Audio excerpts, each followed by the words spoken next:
Hello, everyone. This is Marita, one who catches lightning, with the Path of Ish podcast, Walking with Our Shadow, where we share ancient indigenous teachings of remembrance, all so we can walk and learn how to walk a path of radical self-love. Hello, everyone.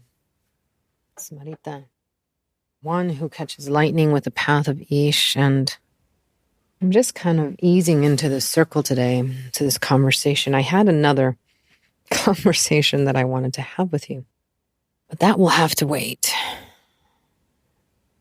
I woke up this morning preparing for this conversation, and the stories and the weaving of the past few days is what wants to come, and it's on my heart. And so let us go where the story, the wind, the telling takes us. So let us take our 3 breaths as we acknowledge and welcome all parts of ourselves into this circle, into this opportunity to be together. Knowing that it's not about understanding, but having compassion for each other. Knowing that no matter where we come from and how deep our wounds might be, that we don't have to understand each other to have compassion, to give each other the right to be, to just witness each other as we pass along with stories and our lives woven by the wind. As we take this first breath, this wind, that which moves all through all, we call our mind into this time and place. Second breath in and out through the nose, we welcome this body of ours, this meticulously made, beautiful body, that through it we live the lessons of our life, this vehicle that we have been given. In and out through the nose, welcoming our essence, that beautiful, divine spark of who we are through all lifetimes, through all star systems, and to this planet, this earth, this star, this time, right now.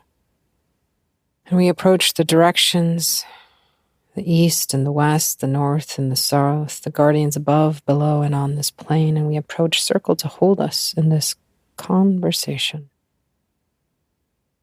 The conversation today is one that's very alive and currently being woven as we have this time together in the circle.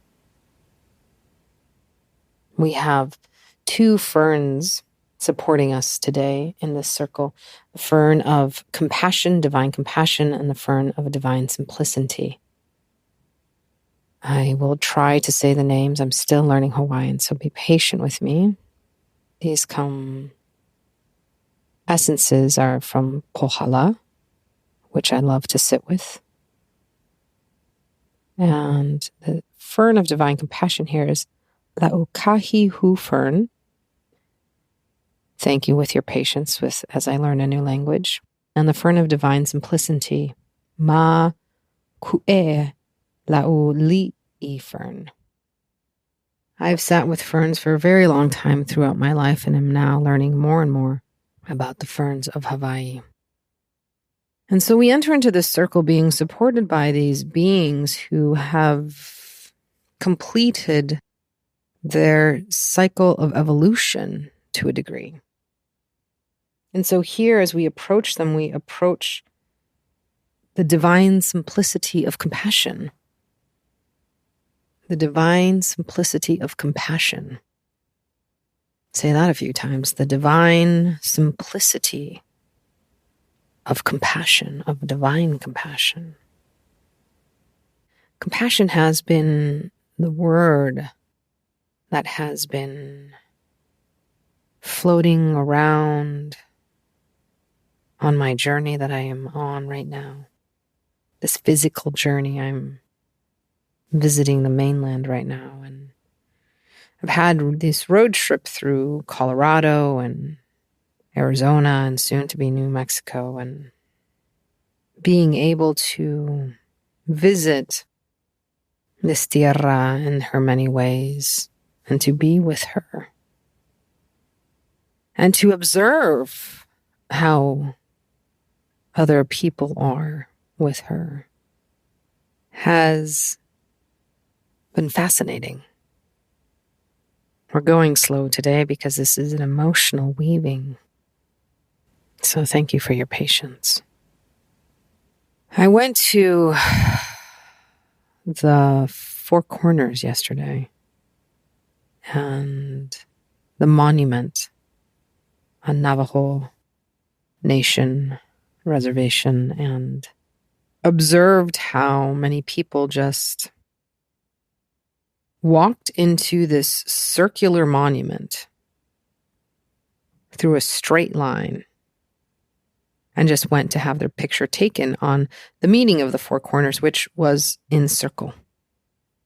And they did so because that's what they know. They know a linear life. And so as I walked around the circle, the way that I live,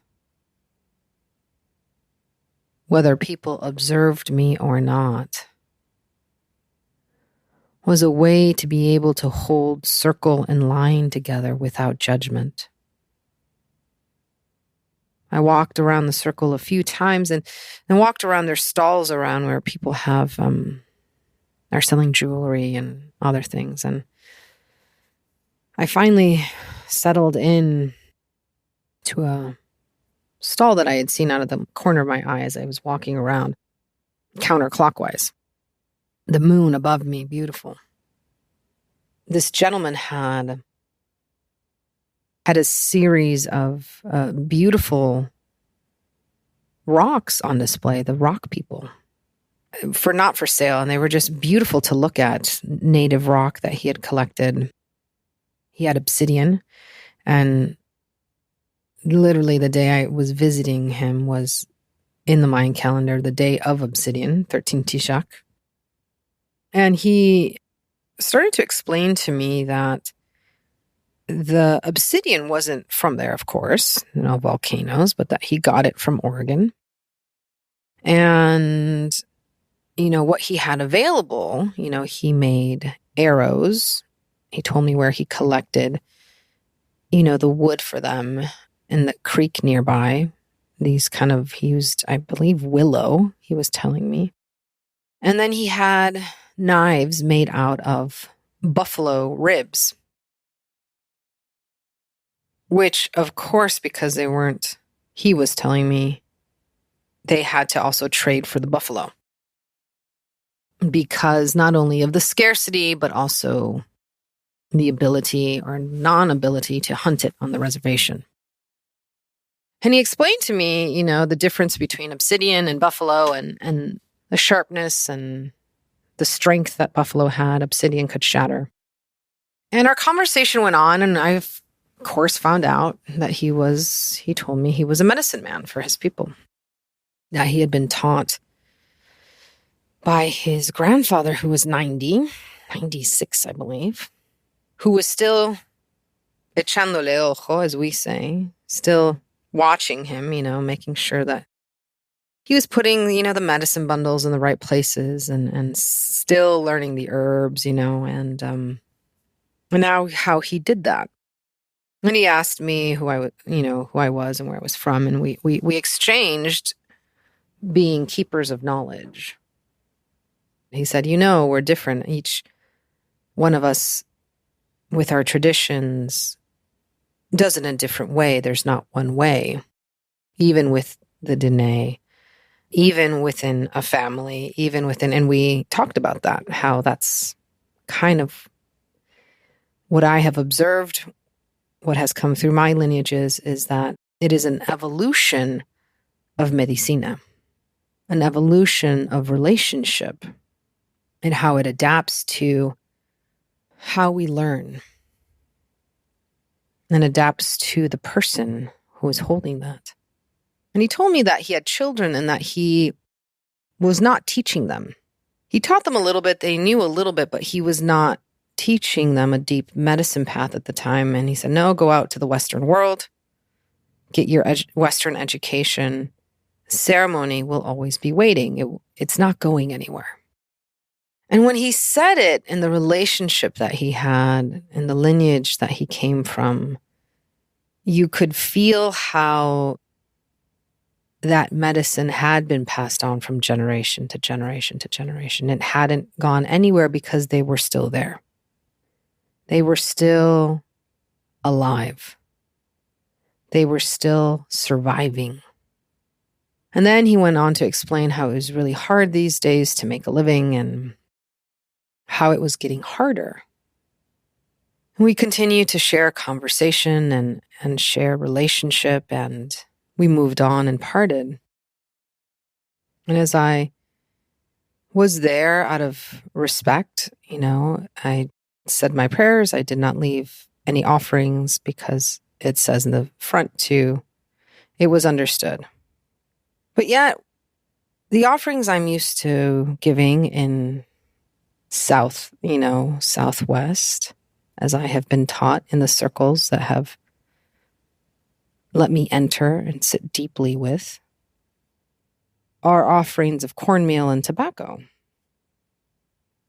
Yet, if you go around in the reservations, while you might possibly get cornmeal, you're really not going to get tobacco. And so I had another conversation. And here are the offerings, right, of how people pray. Tobacco, right, is considered and has been considered ¿cómo se dice? La planta, the plant that is the ambassador to the whole plant kingdom. It is the one that activates all of the relationships in the plant kingdom and is that bridge between the heavens and the earth. And as it goes up, it is burned, right? It rises, the prayers and the communication. So it's a very important plant. And yet they have to go off the reservation or they have to buy tobacco, as I was being told. They didn't have access to buffalo tobacco and sometimes even cornmeal, very integral parts of a people, very integral relationships. I'm sharing this for many reasons, it seems. One reason is to present how a people have continued in their prayers even though their land was taken away and their relationships were taken away, or the direct relationship that they had. How then these practices and relationships have been passed through oral tradition, and how the Western world has access to these things at a disproportionate rate and uses a consumer model to consume tobacco, buffalo, cornmeal, without relationship other than conquering and taking away relationship. I say this because it needs to be said. This is history. This is not about shaming. This is about being able to simply sit with compassion for all people involved in this story.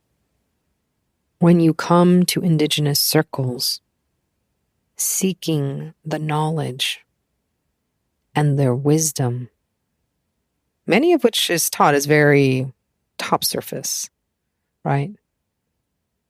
But you're sitting with marginalized people who are surviving despite the fact that Western colonization has taken away their access to relationship and to prayer. And now they have to buy it from Western society to pray. As you see, I'm not saying this in anger. I do have grief about this, but I'm saying this because we have to know what we're sitting in. When you are asking to learn or to sit, when you take prayers from people and have no relationship, what is the cycle that you are repeating?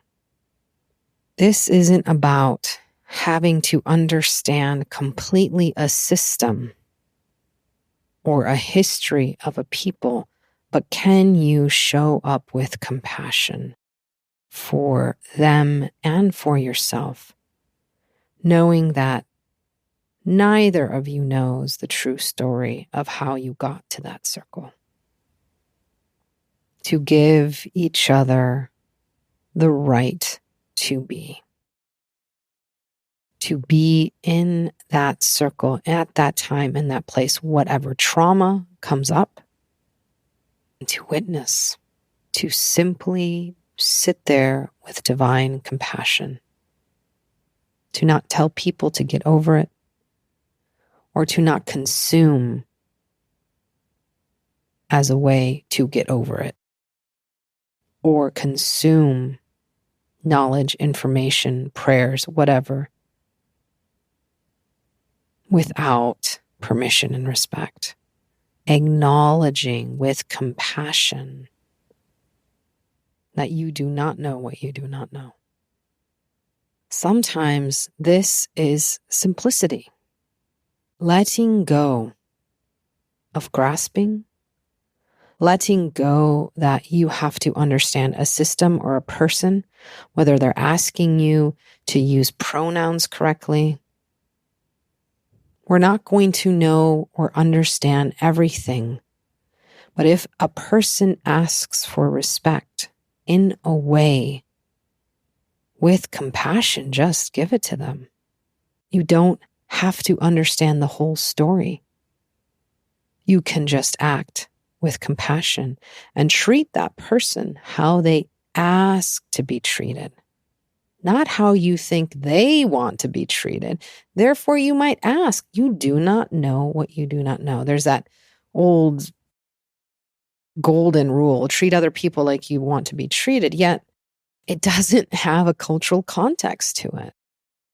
I think it's a lazy saying.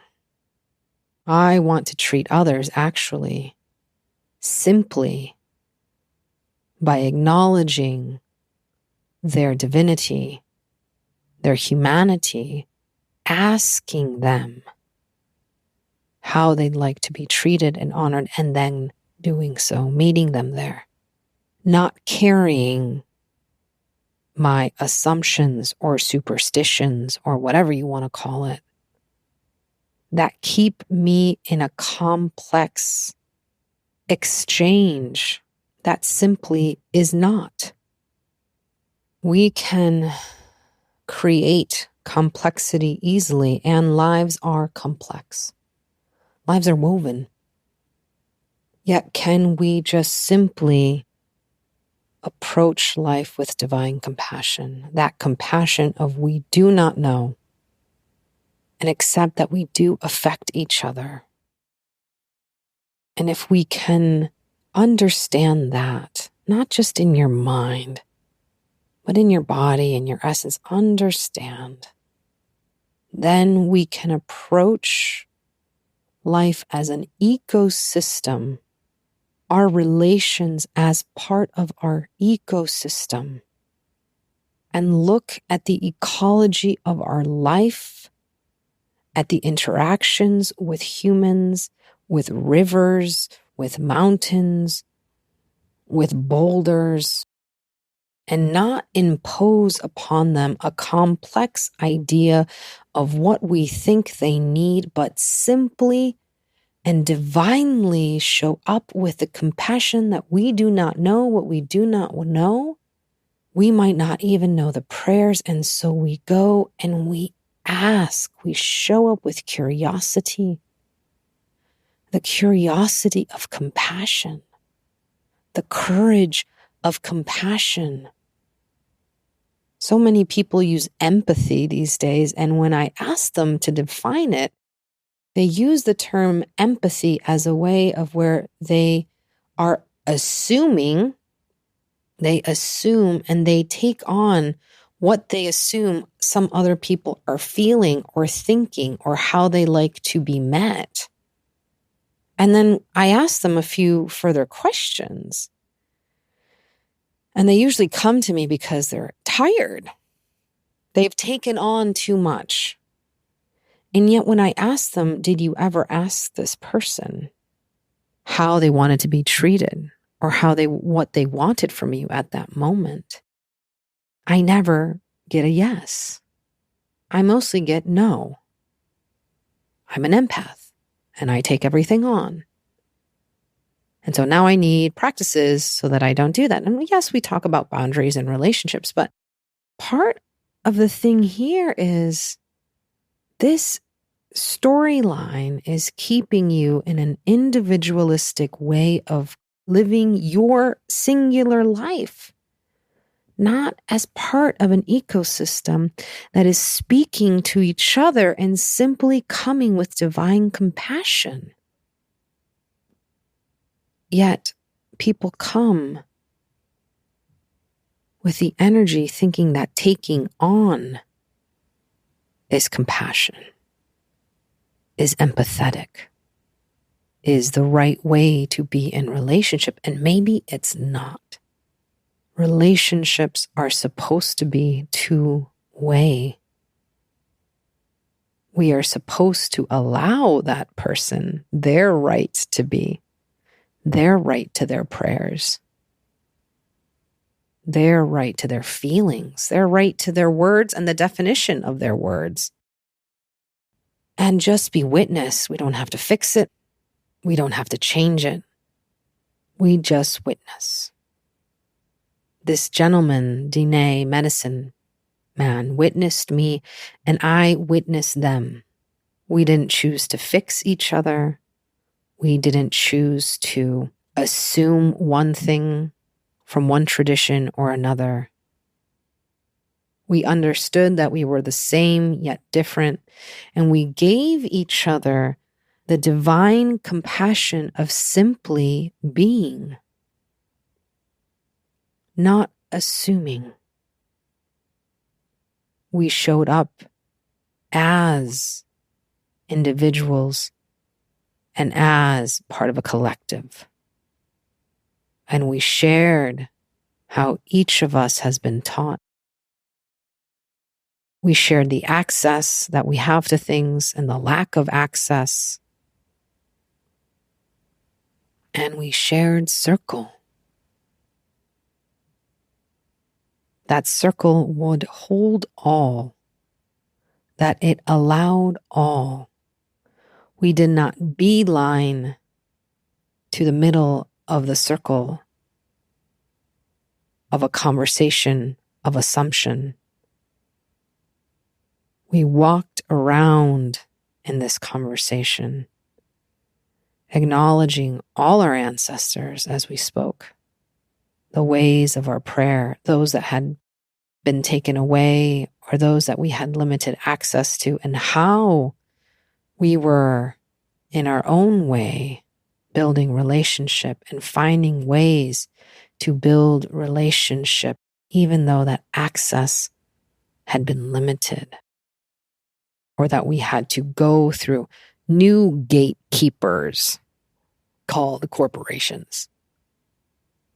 And yet we both came together, not assuming, simply knowing that the prayer would always be there for us, that ceremony would always be there for us, even though the way we went about it had changed because we adapted to the infrastructure of the environments imposed upon us.